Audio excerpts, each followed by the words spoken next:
Komisioner Komisi Pemilihan Umum atau KPU Kota Bogor, Panitia Pemungutan Suara atau PPS dan PPK Bogor Selatan bersama masyarakat mengikuti jalan sehat sepanjang 3 km di Kelurahan Kertamaya. Mereka bukan hanya untuk menjaga kesehatan namun memberikan sosialisasi kepada masyarakat tentang pelaksanaan pilkada yang akan dilaksanakan pada hari Rabu, tanggal 27 November 2024 mendatang.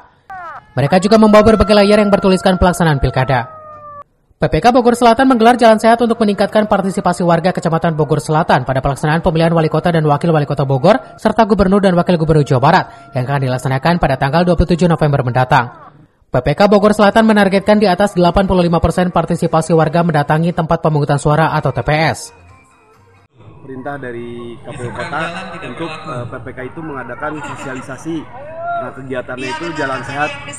Nah, untuk peserta jalan sehat itu kita mengundang masyarakat di Bogor Selatan dan untuk pesertanya ada 250. Kita jalan sehat itu sekalian membagikan flyer agar sekalian sosialisasi agar partisipasi pemilih di Bogor Selatan meningkat. Kita sangat mengapresiasi ya ada kegiatan yang dilaksanakan oleh KPU Kota Bogor di Bogor Selatan. Artinya dalam rangka sosialisasi pilkada serentak nanti tanggal 20 November. Karena kita sadar bahwa belum seluruh masyarakat mengetahui tanggal 20 November ada pilkada.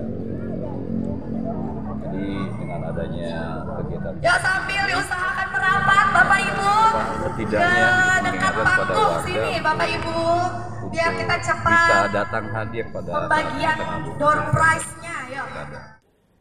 Pihaknya mengharapkan masyarakat lebih memahami pentingnya berpartisipasi dalam pilkada. Dari Kota Bogor, Wawan Supriyatna melaporkan.